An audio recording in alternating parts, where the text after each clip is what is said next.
26-year-old Houston native Tashay Bennett was working under the management of a pimp as an escort and stripper in Pensacola, Florida.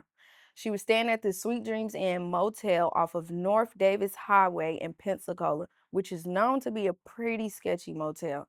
But on December 13th of 2024, she contacted a girl working under the same pimp around 4 p.m. to let her know that she would be cash apping her soon, which usually meant for them that she was about to see a client. After not hearing from her later that day, this friend contacted the hotel staff, begging them to check on her. Unfortunately, when the staff went to her room to check later that night, they found the room door cracked open. There was bedding missing from one of the beds. There was an electrical cord under the bed and an alarm clock missing. They also found both of T's cell phones in the tub. She was nowhere to be found, but her car was still in the parking lot. Now, the authorities spoke with the friend and the pimp, who both agreed that she wouldn't go anywhere without her cell phones. They also told authorities that her son's 8th birthday was coming up that week and that there was no way that T would miss her son's birthday. Unfortunately, the motel didn't have any cameras, which probably explains why this person targeted her at this motel. But there were work trucks in the parking lot with cameras.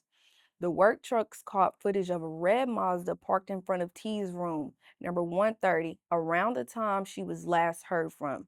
It also appeared that someone peeped through the curtains in the video that the authorities were able to obtain from the work truck. Authorities were able to get a tag and find the owner of the Mazda, who said they've been renting that red Mazda on a popular app known as Turo. However, when the owner went to check the profile to see who the person was that they rented the Mazda to, that profile had been deleted. Despite this, they were able to give the name, number, and the occupation of the renter to the authorities. 20-year-old Willie Ellington rented the Mazda on December 13th and returned it around 11 p.m. on December 15th. Deputies used the number they got from the Toro owner to reach out to Ellington to get him to come in for some questioning at the station.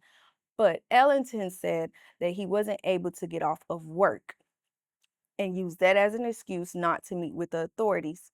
So they had to come to him on base to question him.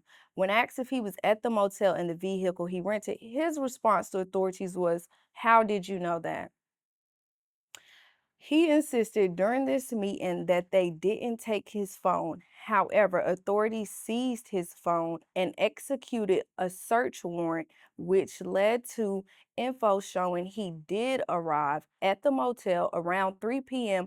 on the 13th to meet with T.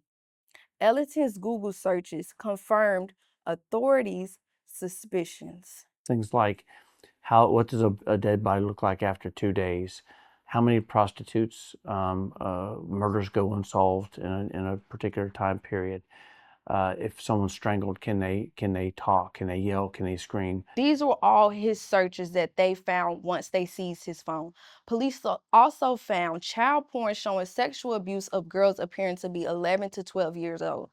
There was additional 50 files showing children's ages 9 to 16 and several files showing the sodomy of a female toddler. He also shared these same videos with a network of people as well, a pedophile group chat. On December 18th, the body of Tashay Bennett was unfortunately found in a pond in a wooded area near Cardinal and Eagle Drive in Mobile, Alabama.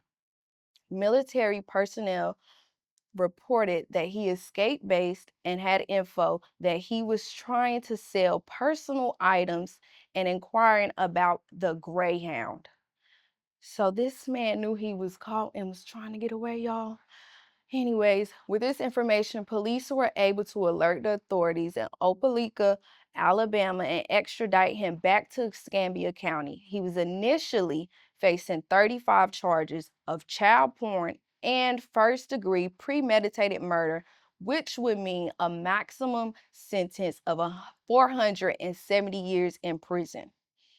In February of 2025, the child pornography charges were reduced to 5 felony counts related only to the abuse material. A heck of a case. It's disturbing. It's chilling. Some of the stuff that we found out during the course of the investigation. There was a GoFundMe created for Tashay Bennett on Instagram, which was spread wide. There was some speculation that the pimp had something to do with her death, which, after all of this occurred, they were able to put those rumors to rest. I will link her GoFundMe below so that if you want to donate, you can.